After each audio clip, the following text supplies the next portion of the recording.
누가복음 14장 15절로 24절. 함께 먹는 사람 중에 하나가 이 말을 듣고 이르되 무릇 하나님 나라에서 떡을 먹는 자는 복되도다 하니, 이르시되 어떤 사람이 큰 잔치를 베풀고 많은 사람을 청하였더니 잔치할 시각에 그 청하였던 자들에게 종을 보내어 이르되 오소서 모든 것이 준비되었나이다 하매, 다 일치하게 사양하여 한 사람은 이르되 나는 밭을 샀음에 아무래도 나가보아야 하겠으니 청컨대 나를 양해하도록 하라 하고, 또 한 사람은 이르되 나는 소 5겨리를 샀음에 시험하려 하니 청컨대 나를 양해하도록 하라 하고, 또 한 사람은 이르되 나는 장가 들었으니 그러므로 가지 못하겠노라 하는지라. 종이 돌아와 주인에게 그대로 고하니 이에 집 주인이 노하여 그 종에게 이르되 빨리 시내의 거리와 골목으로 나가서 가난한 자들과 몸 불편한 자들과 맹인들과 저는 자들을 데려오라 하니라. 종이 이르되 주인이여 명하신 대로 하였으되 아직도 자리가 있나이다. 주인이 종에게 이르되 길과 산울타리로 나가서 산울타리 가로 나가서 사람을 강권하여 데려다가 내 집을 채우라. 내가 너희에게 말하노니 전에 청하였던 그 사람들은 하나도 내 잔치를 맛보지 못하리라 하였다 하시니라. 아멘. 5월 10일은 대한민국 20대 대통령이 취임하는 취임식입니다. 국회의사당에 4만 1,000명을 초청하기로 해서 자리를 만들고 지금 준비하는 중에 있어요. 이에 초청받은 사람들 기뻐하지 않겠어요? 어떤 사람은 야, 이건 가문의 영광이다 이렇게 생각하는 사람도 있을 겁니다. 대통령 취임식에 초청받은 것만도 사람들이 기뻐해요. 그런데 우리는 그 자리가 어떤 자리예요? 5년 동안 임기를 맡아서 수행할 대통령 축하해주고 응원해주고 해야 할 그런 자리예요. 기쁨의 자리 맞아요. 그러나 그 이상 그 이하도 아니에요. 그건 5년 후에는 또 다른 사람이 그 자리에 가는 거예요. 그러나 오늘 본문에 여러분 초청장이 안 보이세요? 오늘 하나님께서 이렇게 잔치를 베풀어 놓고 초대장을 지금 보내는 거예요. 초청장을 지금 보내는 거예요. 오늘 하나님께서 이렇게 지금 초청장을 보내는 그것도 하나님 나라의 큰 잔치에 초청받는 겁니다. 여러분, 이 하나님 나라 잔치에 초청받는 초청자리는 그냥 누구를 축하해 주는 이런 자리가 아니에요. 이건 내 생을 바꿀 수 있는, 이 자리는 축복의 터닝 포인트입니다. 축복의 전환점으로 바뀌어질 수 있는 어마어마한 자리가 바로 이 자리란 말이에요. 지금 그냥 단순한 영광이 아니에요. 개인과 가정과 가문의 저주를 완전히 바꿀 수 있는 초청장을 지금 보내는 거예요. 그런데 이렇게 초청장을 보내는데 어떤 사람은 감격하고 받아들이는 사람도 있겠지만 오늘 본문 읽으니까 앞부분 어때요? 어떤 사람은 양해를 구하면서 못 가겠대. 핑계를 대가면서 못 가겠다고 하는 이 어리석은 자들이 있잖아요. 어떤 사람은요, 초청장을 보내지도 않았는데 교회를 날 데려다 달라고 하는 사람 있잖아요. 간혹 그런 사람도 있어요. 예수 얘기하면 절대 예수 더 이상 얘기하지 말라고 하는 그런 자도 있어요. 초청을 하는데도 거부하는 자들이 세상에 지금 얼마나 많아요. 그런데 얼마나 중요했으면 오늘 본문에 자세히 보니까 강권하라, 강권하래. 강권하여 하나님의 집을 채우라고 말씀하겠어요. 그냥 초청장이 아니라니까요. 이 초청장을 거부하는 자들이 지금 이렇게 본문에 있지만 이 초청장을 거부하면 안 돼요. 그래서 성경은 지금 뭐라고 그래요? 강권하여 하나님의 집을 채우라고 지금 말씀하는 메시지 보세요. 그러니까 오늘 이 말씀 자세히 보면 대통령이 취임하는 초청장을 가지고 그 자리에 앉는 것보다 더 중요한 하나님 나라 큰 잔치에 저와 여러분들이 오늘 초청받고 또 많은 사람들을 초대하는 자 되기를 주의 이름으로 축원합니다. 이 자리는 생을 바꿀 수 있는 축복의 터닝 포인트라니까요. 우리의 인생에 저주를 끊을 수 있는 자리입니다. 이 어마어마한 축복의 자리에 오늘 누가복음 14장에 정확하게 말해요. 그래서 오늘 제목을 이렇게 삼았습니다. 함께 하겠습니다. 시작. 강권하여 하나님의 집을 채우는 순례자들 그랬어요. 강권하여 하나님의 집을 채우래요. 왜? 강권해서 하나님의 집에 들어오도록 만들라 이 말이에요.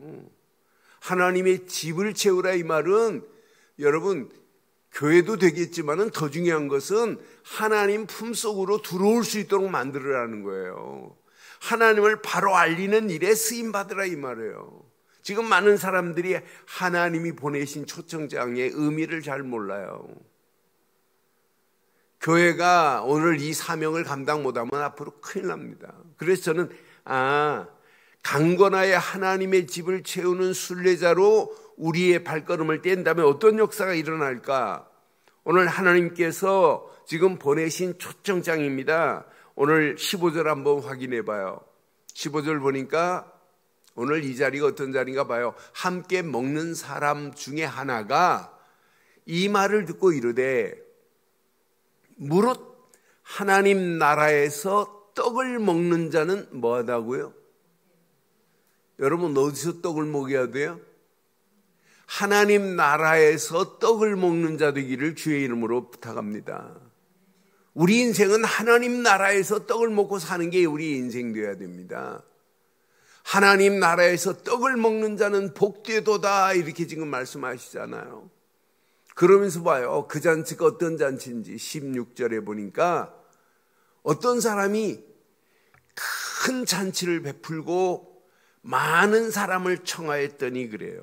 지금 큰 잔치를 지금 베풀고 많은 사람을 청하는데 이제 초청장을 가지고 이제 나간 사람들이 가서 모든 것 다 준비되었다. 모든 것 다 준비되었으니 이 자리로 오라고 지금 권면하는 메시지를 오늘 잘 들어보세요. 오늘 분명히 잔치할 시간에 그 청하였던 자들에게 누구를 보냈어요? 종들을 보내어 이르되 오소서 모든 것이 준비되었다고 지금 말씀하시잖아요. 모든 것이 다 준비되었다. 그러니 오라고 지금 하나님 집 잔치에 오라고 하나님 나라 잔치 큰 잔치에 오라고 지금 권면하는 메시지예요. 여러분 오늘 이 말씀 잘 듣고 오늘 제목대로 저와 여러분들이 하나님의 집에 데려오는 것은 야 와봐가 아니에요. 강권하여 하나님의 집을 채우라고 오늘 누가복음 14장 말씀하잖아요. 강권하여 하나님의 집을 채우는 일에 우리가 쓰임 받는다면 이것만큼 축복이 어디 있겠어요. 전 경상남도 어느 지역인지 제가 기억이 안 나는데 그 지역에 안 믿는 집에 며느리가 시집을 갔어요. 며느리를 맞았어요. 믿는 며느리를. 그런데 시아버지가 믿는 며느리를 핍박하는데 이루 말할 수 없도록 핍박하는 거예요. 시아버지가 며느리를 때릴 정도로 교회 간다고. 그런데도 끝까지 견디고 나중에는 시아버지가 믿고 장로가 된 분이 있어요. 그러니까 그냥 강권하는 게 아니라 강권하여 하나님의 집을 채우라. 교회를 부흥시키라는 얘기가 아니에요. 하나님 모르는 영혼들을 하나님을 알도록 만들으라고 오늘 본문 메시지 가슴에 평생 제기합니다. 오늘 봐요. 자, 이렇게 권면하니까 그 다음 절 보니까 어떤 자들이 나오냐면 여기 보니까 자, 모든 것 준비됐다. 그랬더니 18절에 다 일치하여 뭐예요? 사양하여. 한 사람은 뭐라고 하냐면 나는 밭을 샀음에 아무래도 나가봐야 하겠다. 밭을 가봐야 되겠다는 거예요. 청컨대 시작. 뭐라고 그래요? 나를 양해하도록 하라. 뭐라고 하냐면 나는 이 말씀 확인하면서 나를 양해하도록 하래. Please excuse me 그러는 거예요. 나를 좀 미안하다. 좀 양해해 줘라 이 말이에요. 근데 밭 샀다고 하나님 품으로 안 와요? 자, 19절 보니까 또 한 사람은 뭐래요? 나는 소 5겨리를 살 때 한 겨리는 2마리예요. 그러면 5겨리면 10마리 샀어요. 10마리 사가지고 얘들이 일을 잘하는지 못하는지 시험하러 가니. 시험하러 가는 건 내일 가도 되고 모레 가도 돼요. 그런데 소 10마리 샀다고 시험하러 가기 때문에 Please excuse me 또 그래요. 나를 좀 양해하도록 하라고 하네요. 밭 샀다고 소 샀다고 하나님 품으로 안 와요? 밭 사고 소 샀으면 하나님 품으로 들어와서 사도 되고 하나님 품으로 들어와서 하나님께 영광 돌리는 게 인생이 돼야 돼요. 또 20절에 보니까 봐요. 한 사람은 뭐라고 그래요? 나는 뭐하며? 아니 결혼했다고 여러분 하나님 안 믿어요? 장가 들었으므로 그러잖아요. 근데 가지 못하겠노라 그래요. 지금 뭐가 중요해요? 여러분 뭐가 중요해요? 인생. 지금 많은 사람들이 가장 중요한 가치를 지금 모르는 거예요. 나는 밭 사서 못 간다. 나는 소 10마리 사서 시험하러 가야 한다. 나는 분명히 장가 들었기 때문에 하나님의 초청잔치에 들어가지 못한다. 그래서 종들이 나가서 전도했던 종들이 주인에게 가서 집주인에게 가서 그대로 구합니다. 있는 그대로 구했어요. 그러니까 주인이 21절에 보니까 뭐라고 그래요? 21절에 보니까 종들이 돌아와서 주인에게 그대로 구합니다. 주인님, 어떤 사람은 밭을 샀다고 안 와요. 어떤 사람은 소 샀다고 못 와요. 어떤 사람은 장가 들었다고 이 잔치에 안 온대요. 그대로 말하니까 집주인이 뭐 했어요? 노하여 그랬어요. 막 화를 낸 거예요. 그 종들에게 빨리 시내의 거리와 골목으로 나가라고 지금 명하잖아요. 그것도 노하여. 얼마나 중요했으면 노하여. 이 집주인이 하나님이에요. 집주인 하나님이 지금 노했습니다. 종들에겐 노해서 시내와 거리의 골목으로 나가서 가난한 자와 몸 불편한 자와 맹인과 다리 저는 자들을 데려와라 그러는 거예요. 그럼 나는 다리 안 저니까 안 와도 되네요? 나는 몸 불편한 게 없으니까 안 와도 되네요? 나는 부자기 때문에 안 와도 되네요? 그런 말이에요. 여러분 영적으로 보세요. 세상 돈 많은 게 부자가 아니에요. 영적으로 가난한 자들이 얼마나 많아요. 영적으로 지금 빈사 상태입니다. 여러분 뭐가 중요해요? 육신이 중요해요? 여러분 정신이 중요해요? 여러분 팔 하나 없는 게 낫겠어요? 정신 삥 돌아가지고 팬티 바람으로 막 돌아다니는 게 낫겠어요? 뭘 택하실래요? 제가 대학생들한테 전도할 때 그랬어요. 야, 너 팔 하나 없는 게 낫겠니? 정신 돌아서 팬티 바람으로 막 다니는, 팔아넘는 게 낫대요. 그런데 어떤 애는 정신 돌아버리는 게 낫대. 중학교 3학년 아이가 캐나다에서 저희 교회 와서 예배 드리는데 걔에게 복음 전해달라고 해서 내가 그 말 했더니 목사님 나는 정신, 그런데 걔는 돌아 있어요. 돌아 있는 상태예요. 영적으로 문제 있는 상태예요. 그 애 말고는 전부 뭘 택하냐? 육신 택해요. 더 중요한 건 정신이에요. 정신 세계를 지배할 수 있는 것은 뭐예요? 영적 세계예요. 부산의 햇빛정신요양원 원장 의사가 27년 동안 정신병 환자 치료하다가 자기가 정신 돌아서 객사했어요. 객사. 뭐가 중요해요? 육신보다 정신이, 정신보다 영적 세계가. 오늘 여기 가난한 자, 돈 없는 게 가난한 게 아니에요. 하나님 모르고 하나님과 함께 살지 못하는 게 영적 가난이에요. 병든 자, 육신은 멀쩡해도 영적으로 병든 거 지금 말하는 거예요. 여기 보세요. 다리 저는 자, 다리 멀쩡하다고 하나님 앞으로 걸어갈 수 없는데 하나님과 함께 걷지 못하는 게 그게 저는 자 아니에요. 그런 어마어마한 메시지가 오늘 숨어 있습니다. 여기에 분명히 이러니까 22절에 뭐라고 그래요? 종들이 이르되 주인이여 명하신 대로 하였으되 아직도 자리가 남아있대요. 비어있대요. There is still room 그랬어요. 아직도 빈 방이, 아직도 방이 비어있구나.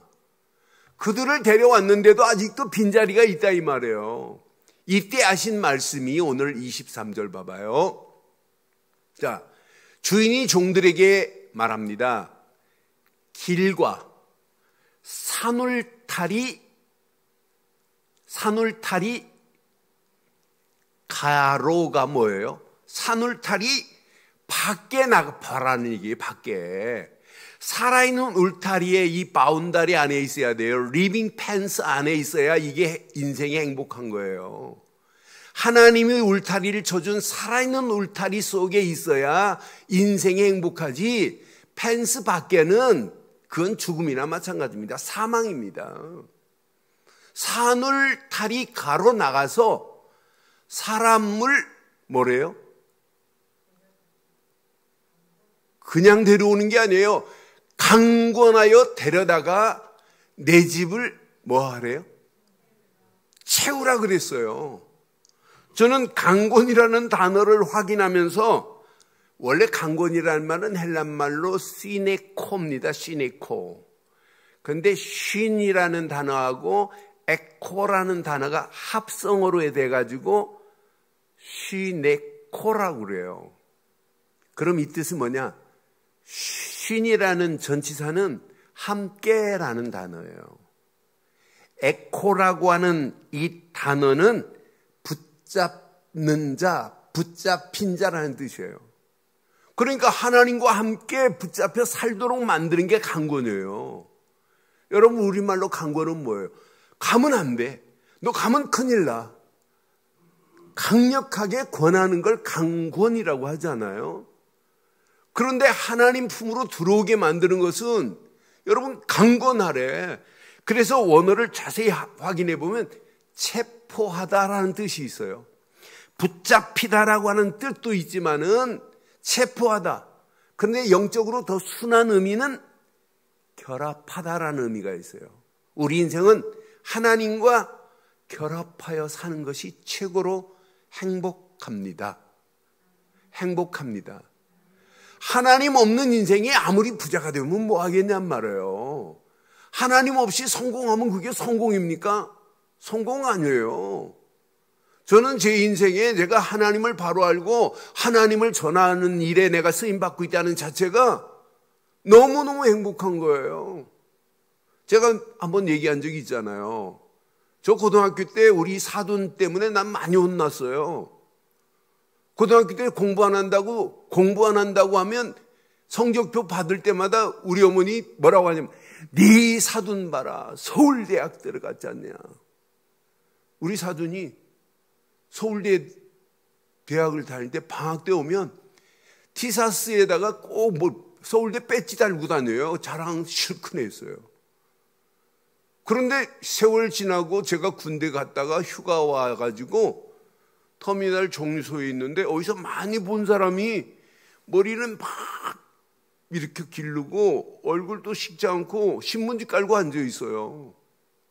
자세히 보니까 그 사돈이에요. 난 그래서 야, 아무리 공부를 잘하고 서울대에 나오면 뭐하니. 영적으로 저렇게 돌아버리는데.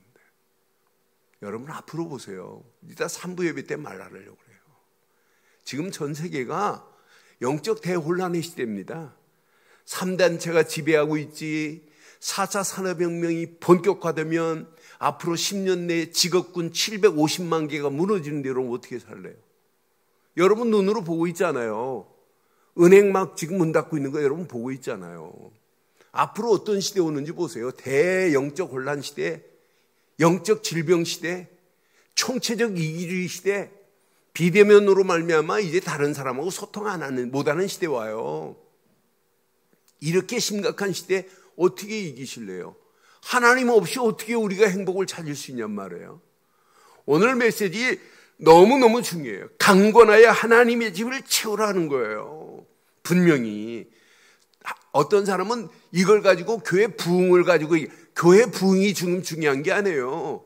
수만 명이 모였는데 하나님과 관계없는 자들이 앉아있다. 하나님 안 봐요. 단 한 명만 앉아있다 할지라도 하나님을 제대로 아는 그 사람을 통하여 하나님은 일하시고 있다니까요. 그래서 오늘 자세히 보세요. 24절 봐요. 여기 보면 여러분 많은 걸 깨닫게 할 겁니다. 내가 너희에게 말하노니 전에 청하였던 사람들은 시작. 하나도 내 잔치를 맛보지 못하리라 분명히 말하죠. 그럼 전에 청했던 자들이 누구예요? 전에 먼저 청한 자들이 누구예요? 그게 이스라엘 백성들입니다. 그게 유대 민족들입니다. 그들이 누구냐? 예수님 앞에 있는 바리새인들이에요. 유대교주의자입니다. 율법을 가지고 있는 자예요. 예수님을 보고도 예수님을 모르고 십자가에 못 박힐 자들이 누구냐? 먼저 청함받았다고 선민 자랑하는 유대인들입니다. 저는 제가 유대인으로 태어나지 않은 것을 너무너무 내가 자랑스럽게 생각해요. 유대인들 중에 지금 10%도 예수를 안 믿어요. 예수님이 이렇게 구약에 오시겠다고 약속하신 이분이 오셨는데도 모르고 지들이 십자가에 못 박는 일에 찬성해놓고도 지금 몰라요. 아우슈비츠 대학살에 600만이 아무 죄도 없는데 히틀러에게 처형당하는데도 지금 몰라요. 예수님의 말씀 그대로 지금 되고 있는데 오늘 이 말씀 봐요. 내가 전에 청하던 자들이 이 잔치를 맛보지 못하고 이 축복이 어디로 가냐면 이방 선교의 문이 되는 역사가 일어나요. 이것이 137년 전에 대한민국의 복음의 씨앗이 떨어져서 이 복음 가지고 대한민국은 전 세계, 제가 44개 나라 다녀봤는데 대한민국 같은 나라가 없어요. 이 복음 가지고 어떻게 하면 전 세계 복음할까? 어떻게 하면 237개 나라 화폐를 통용하는 나라, 이 나라 살리자. 이것밖에 할 일이 없다고 왜 강조하겠어요? 지금 많은 사람들이 산울 안에 있어야 되는데 산울 가에 있습니다. 그 안으로 들어야 하는데 세상길에 지금 헤매고 있는 오늘의 현실을 보면서 오늘 이 말씀 가슴에 꼭 새기세요. 그래서 오늘 이번 주간 하나만 잘 기억하세요. 산 울타리로 초대할 순례자들 되기를 바랍니다. 산 울타리, 살아있는 울타리입니다. 제가 22년 전에 서울에서 개척할 때 이 단어를 가지고 산울교회라는 교회를 이름 줬어요. 얼마나 좋은지 몰라요. 근데 그 이름 바꾼 게 지금 얼마나 후회스러운지요. 그래서 강남으로 12년 전에 오면서 참 좋은, 늘 좋은 교회로 이제 교회를 바꿨잖아요. 근데 여기 말씀을 가지고 제가 산울교회라는 단어로 사용했어요. 그래 산울이라는 말, 리빙 펜스라는 거 가지고 제가 얼마든지 말할 수 있어요. 지금 많은 사람들이 어디에 있냐? 산울타리 밖에 있단 말이에요. 살아있는 울타리 밖에. 그 많은 사람들이 산울타리 밖에 있는 영혼들을 안으로 지금 들어오게 하라고 하는 메시지가 오늘 본문의 키입니다. 그럼 오늘 잘 보세요. 산울타리 밖은 어디야? 세상 나라입니다. 아니, 사단의 나라입니다. 누가 지배하냐? 마귀놈이 지배하는 나라예요. 성경은 분명히 말해요. 요한복음 8장 44절에 뭐라고 그래요? 너는 너희 아비 마귀에게 난나니 마귀는 분명히 너희 아비의 욕심대로 너희도 행하고자 하느니라. 그는 처음부터 살인자요, 진리가 그 속에 없으므로 진리에 서지 못하고 거짓을 말할 때마다 자기 것으로 말해요. 제 것으로 말하나니 이는 그가 거짓말장이요 거짓의 아비라고 분명히 말하잖아요. 산울 밖에는 지금 마귀가 지배하고 있어요. 마귀를 아버지로 섬기고 있다니까요. 이것처럼 어리석은 영혼들이 어디 있어요. 그러니까 늘 마귀 손에 붙잡혀가지고 고통 가운데 헤매는 거예요. 모든 철학자들이 인생을 왜 고통이라고 그래요? 하나님 떠난 순간부터 인간은 고통 속으로 가게 돼 있습니다. 하나님과 함께 살도록 창조했는데 선악을 알게 하는 열매를 따먹음과 동시에 하나님과 관계가 두절되면서 사단의 손에, 마귀 손에 끌려가니까 당연히 고통 가운데 끌려갈 수밖에 없어요. 암만 마시고 취해도 고통은 사라지지 않아요. 그러니까 계속 하나님 없는 인생, 죄와 저주 가운데 끌려갈 수밖에 없고, 지옥 가기 전에 이 땅에 살아가는 동안도 지옥 같은 인생을 살 수밖에 없습니다. 그런데 하나님께서 산울타리 안에 있는 주인, 그분만 만나면 돼요. 산울의 주인, 오직 예수 그리스도 뿐입니다. 그분이 십자가에서 하나님 만나는 길을 열어버렸어요. 그분이 물과 피를 다 쏟으면서 하나님 만나는 새로운 살 길을 열어놨다니까. 그분의 십자가의 보혈의 피로 우리의 모든 죄, 원죄, 자범죄, 우리 부모가 죄를 우상숭배하면 이 죄는 3, 4대까지 가요. 그런 죄를 할지라도 십자가에서 물과 피를 다 쏟으시면서 우리의 모든 죄를 다 도말해버렸어요. 클리어하게 해버렸어요. 완전히 깨끗하게. 믿기만 하면, 십자가에 달리신 예수, 그분을 그리스도로 믿기만 하면 하나님 만나는 길이 열리지, 죄의 세방을 받지, 나를 붙잡고 있는 마귀의 세력은 완전히 예수 그리스도 이름으로 마귀의 머리를 으깨. 저는 그래서 우리가 믿는 예수만이 죄와 저주, 마귀의 손의 소리를 깨끗하게 건져내실 분은 한 분밖에 없구나. 물과 피를 십자가에서 다 쏟아버렸다니까요. 그 피로 말미암아 하나님 만나는 새로운 길이 열려졌지. 죄와 저주의 세방을 받았지. 마귀 손에서 벗어나는 놀라운 축복의 역사가 일어나게 된 줄 확신합니다. 그분만, 하나님이 보내신 예수 그리스도만 믿고 영접하는 순간에 하나님 자녀가 돼요. 그러니까 오늘 예수님이 지금 전해주는 초청의 메시지의 초청장에 응하고 그 자리에 들어오기만 하면 인생이 축복의 터닝 포인트가 되는 거예요. 생을 바꾸는 겁니다. 가정을 바꾸는 정도가 아니라 가문을 바꾸는 역사가 일어나는 겁니다. 그러니까 이 어마어마한 중요한 일에 강권하라고 하는 의미가 담겨 있어요. 이 메시지 강권이라는 단어를 자세히 확인해 보면, 히브리 말로 확인해 보면 말 안 들으면 다리라도 부질러서 데려와야 돼. 왜?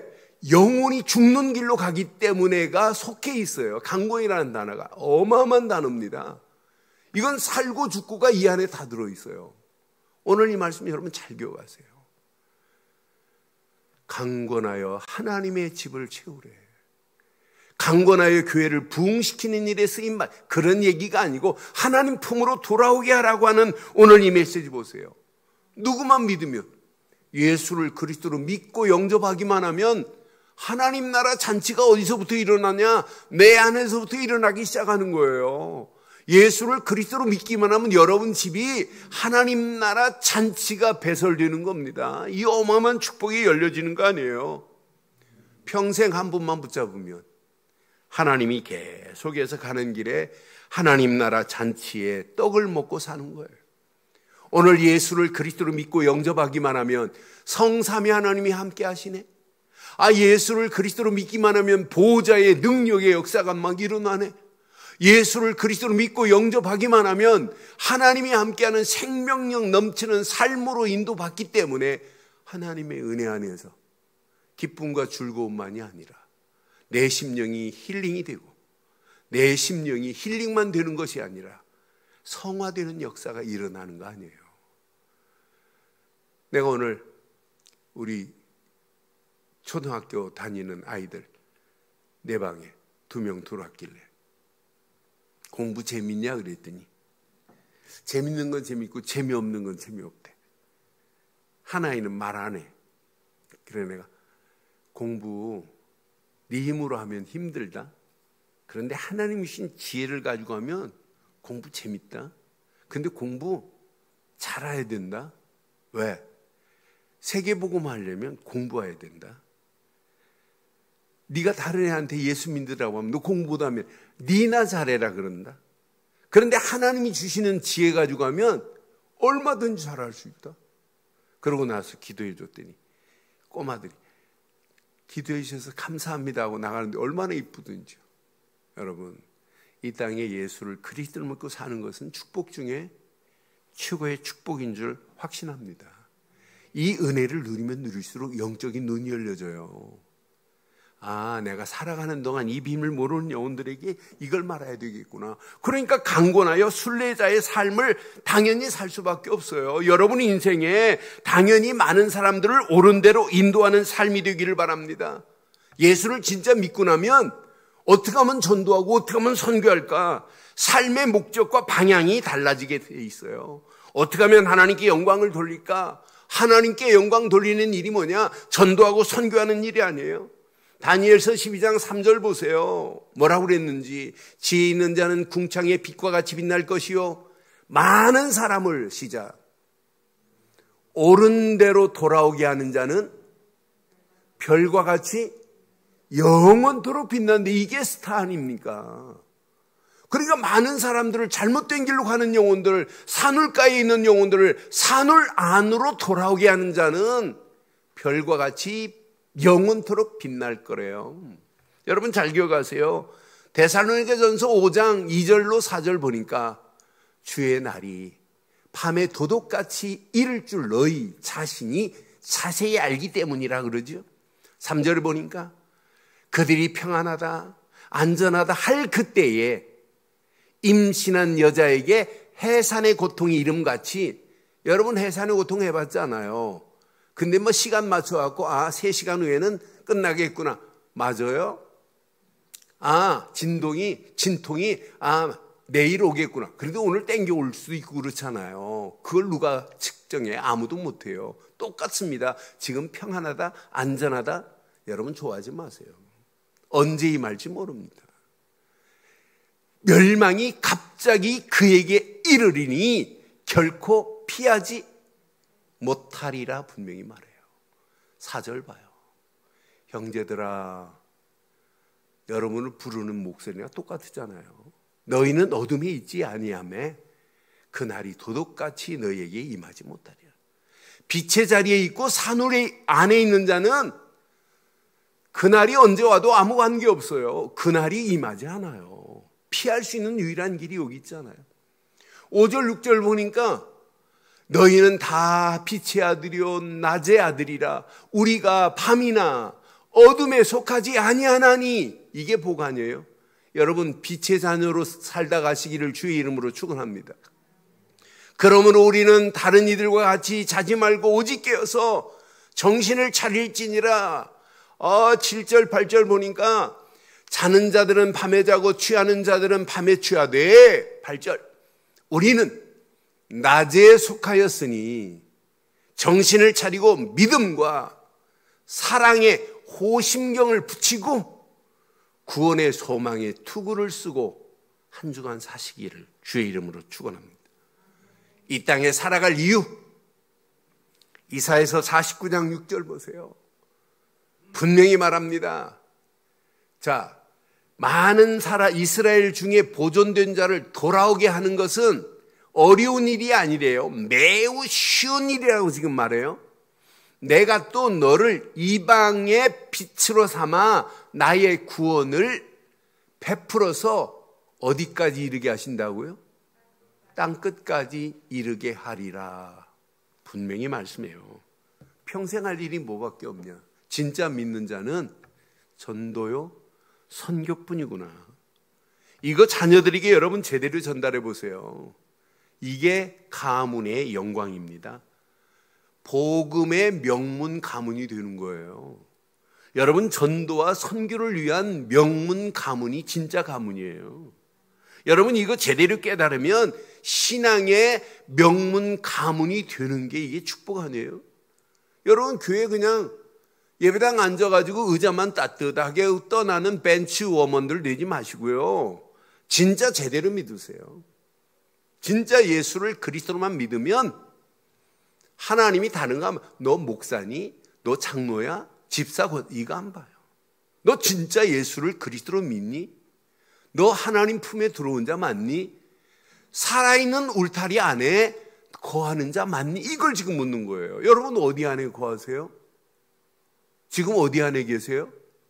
오늘 예배당 안에 있으면 안 돼요. 어디 안에?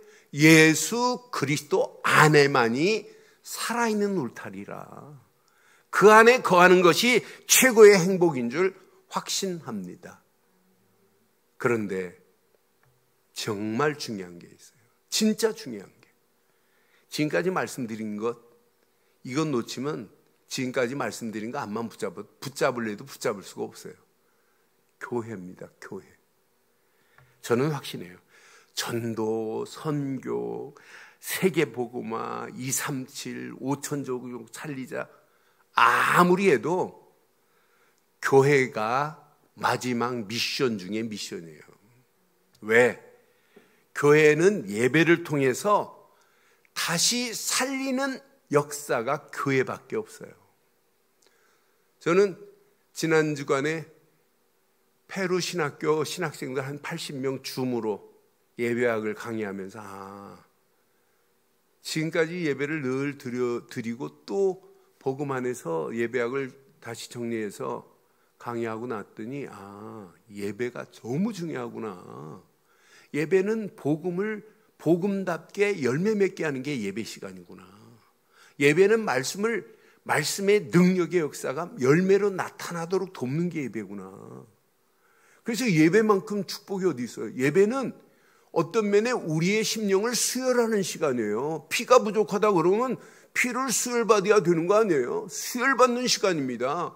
그래서 다시 힘없고 영적 수혈받은 자들이 힘 얻어서 뭐하냐? 다시 현장에 나가서 이 비밀을 말하지 않으면 안 돼요. 만약 우리 교회가 시간이 가면 갈수록 쪼그러진다면 유럽 교회하고 똑같이 가는 길이에요. 여러분 영국 가보세요. 다른 나라 필요 없고 영국 한 나라만 가도 교회 십자가 다 날렸어요. 없어요.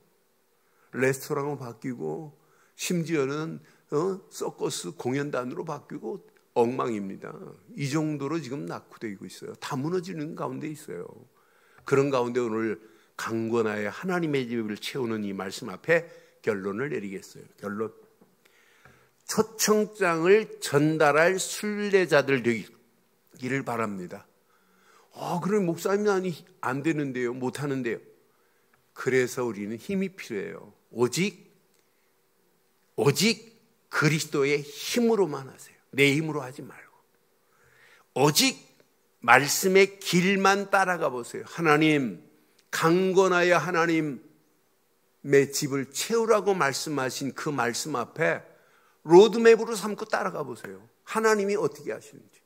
하나님 말씀 주셨습니까? 그 말씀대로 하나님 응답하옵소서. 하나님 반드시 응답하십니다. 마지막, 오직 성령 충만의 힘 안에서 권능을 받으면 눈이 열려져요. 갈 길과 할 일이 보입니다. 아, 할 일이 바로 이거구나. 평생 갈 길이 이거구나. 이번 주간 이 말씀 붙잡고 여러분의 심령과 여러분의 가정과 여러분 자녀와 우리 교회가 이 귀한 말씀대로 하나님의 집을 채우는 일에 쓰임받는 저와 여러분들 되기를 주의 이름으로 축원합니다. 전능하신 하나님 은혜 감사합니다. 오늘도 주신 귀한 메시지 앞에 하나님의 집을 강권하여 채우는 순례자들의 발걸음 되게 하시고 이 언약의 비밀을 가지고 초청장을 가지고 주가는 영혼들을 산울가에 있는 영혼들을 산울 안으로 들어오게 하는 일에 평생 쓰임받게 하옵소서. 축복하시고 도우실 줄 확신하옵고 예수 그리스도의 이름으로 기도드리옵나이다. 아멘.